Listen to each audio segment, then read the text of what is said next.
Es sind gewöhnliche muslimische Jugendliche, Knaben und Mädchen. Sie tragen Jeans, Converse-Schuhe, vielleicht einen Bartansatz oder ein Kopftuch. Sie verbringen ihre Freizeit zwar nicht in Bars oder Diskotheken, besuchen dafür ab und zu die Moschee oder treffen sich mit Freunden oder surfen auf islamischen Facebook-Seiten. Ein solches Verhalten genügt, um ins Visier der polizeilichen Staatsschützer zu geraten. Jene haben den Auftrag, Jugendliche bei vermeintlichen Anzeichen einer Radikalisierung zu sogenannten Präventionsgesprächen einzuladen oder ihnen gleich einen Besuch abzustatten. In den vergangenen Monaten hat sich die Zahl der beim Islamischen Zentralrat gemeldeten Fälle dramatisch erhöht. 4 Jugendliche aus den Kantonen Bern und Zürich haben sich bereit erklärt, über ihre Erfahrungen zu sprechen. Also die erste Frage war, ich bin eigentlich nicht ins Flugzeug hineingeladen worden, wo ich dadurch auch entschädigt wurde und so, weil das ein Missverständnis war durch mein Gebet. Und dann haben sie mir direkt gesagt, seid ihr ein Terrorist? Und immer mehr wollen darstellen, dass solange ich auf diesem Weg bin, hier in der Schweiz schwierig wird haben. Sie haben mir auch gesagt, dass ich niemals eine Lehre so finden. Und auch ein bisschen mit dem drohenden Turn, aber je nachdem hat mir das, ist es Alhamdulillah zu guter Letzt nicht wirksam jetzt auf mich. Zum Gespräch ist es gekommen. Aus dem Nichts habe ich eine Einladung von der Polizei bekommen, von der Kantonspolizei. Und dort haben sie einfach gemeint, sie brauchen ein informatives Gespräch von mir. Und bin ich dort hin und haben mich einfach darauf angewiesen, dass sie das Gespräch von mir wünschen, weil sie Angst haben, dass ich durch Facebook irgendwelche Bilder, zum Beispiel die Shahada-Flagge oder nur wenn man etwas auf Arabisch schreibt, radikalisiert wird in der Schweiz. Das war halt meine Überzeugung und das habe ich noch so klar festgelegt. Und sie haben auch gemerkt, so nach der Zeit habe ich auch bei ihnen die Reaktion gemerkt, dass sie auch plötzlich, wo sie gesehen, dass sie standhaft auf dem beharren, sie sehen, dass ich nicht nervös werde, weil ich nichts habe, was zum nervös werden, haben sie auch gemerkt, okay, so, der Typ ist ja super, so. Der ist einfach ein Muslim, er ist überzeugt und sie finden nur gefährlich, dass ich ein Muslim bin. Für Janina Rashidi, Pressesprecherin beim Islamischen Zentralrat, ist das Vorgehen der Polizei nicht neu.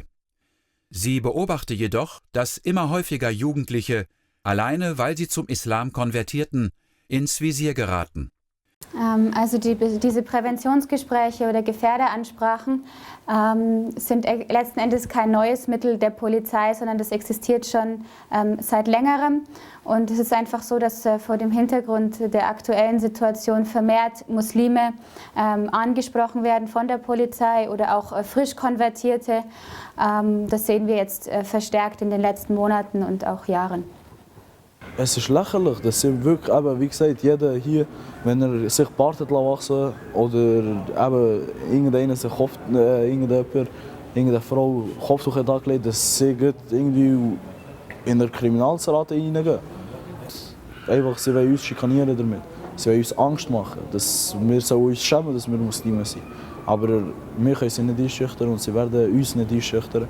Und ich bin stolz auf meine Religion und ich werde immer stolz bleiben. Ich werde auch immer wieder alle zu meiner Religion einladen. Und ich werde immer an der Front sein. Und ob sie mich beobachten oder nicht, wenn sie Steuergelder für mich ausgeben, weiter sehr. Kein Problem. Ja, und ich finde, das ist jetzt ein kleines Problem in der Schweiz, wenn wir irgendetwas bei Facebook posten über seinen Glauben, wo bis viel größere Probleme da hat. Also das sollte eigentlich Nebensache sein, aber das ist irgendwie in ihren Augen irgendwie so ein Fokus, dass man das gerade irgendwie beiseite schieben, dass sie das wollen, ja, wieder probieren von uns wegzubekommen. Ich denke einfach, die wollen uns irgendwie einschüchtern mit dem, nur wenn sie es zur Polizei einladen oder so, dass wir irgendwie stoppen mit unserer Religion oder sonst irgendetwas, aber damit erreichen sie eigentlich nur das Gegenteil. Ja. Auf mich aufmerksam sind sie eben geworden durch das Facebook, wo aber nicht mal auf meinen Namen war. Und hauptsächlich eben wegen der Shahada-Flagge, weil sie einen schwarzen Hintergrund haben und wir haben die mit dem interpretiert, das ist irgendetwas mit dem Islamischen Staat, sage ich jetzt mal, zu tun hat. Und ja, ich frage mich einfach, wie es auf mich kommt, weil mein Name nirgends öffentlich war. Zudem haben sie aber keine Stellungnahme nehmen und ja, wir haben es einfach bei dem lassen. Worum geht es bei diesen Präventionsgesprächen? Die Präventionsgespräche finden deshalb statt, weil die Polizei glaubt, aus bestimmten Sachverhalten heraus eine gewisse Gefährdungslage bei einer Person erkannt zu haben. Was genau diese Sachverhalte sind, kann man natürlich nicht konkret im Einzelfall sagen. Wir haben aber bei den Fällen, die bei uns bisher bekannt geworden sind, festgestellt, dass es zum Teil ausreicht, dass eben jemand überhaupt zum Islam konvertiert oder damit beginnt zu praktizieren. Und ja, kurz darauf bin ich dann zur Polizei eingeladen worden. Das ist so, ja, vielleicht so 3 Monate, dann wo ich wirklich angefangen zu praktizieren. Ist erst meine Eltern eingeladen worden. Und dort das Gespräch mit ihm. Es ist meine Eltern so ausgesagt, so, ja, wie hat er sich verändert, ist halt gefährlich, muss man Angst haben vor ihm. Und echt so solche Sachen. Und dann, ja. Und eine Woche später, oder 2 Wochen später, habe ich mein Gespräch mit diesen beiden Herren. Es ist gefragt worden, ja, wie lange bist du zum Islam konvertiert, warum bist du zum Islam konvertiert, was hat dich dazu veranlagt, was bist du nicht, bist du Schiit, was haltest du von dem.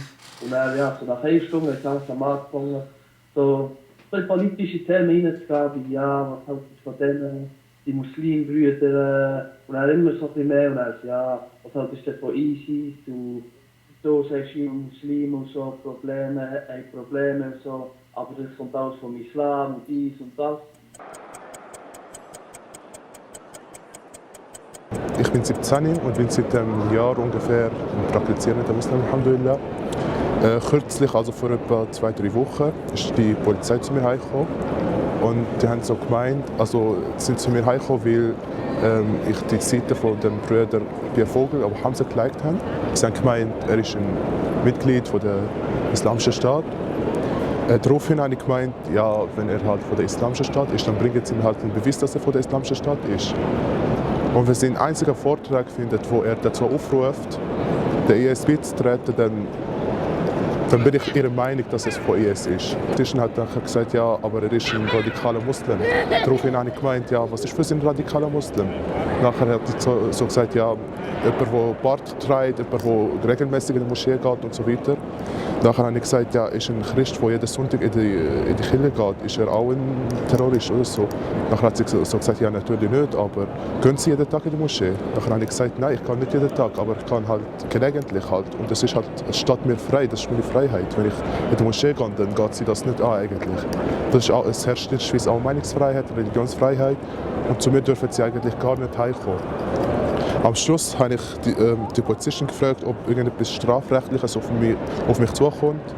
Dann hat sie so gemeint, nein, es kommt nicht Strafrechtliches auf mich zu, aber also sinngemäß hat sie gemeint, dass ich unter Verdacht stehe. Man sollte sich aber während des Gesprächs dann nicht dazu verpflichtet fühlen, Detailinformationen über sich oder über andere Personen rauszugeben.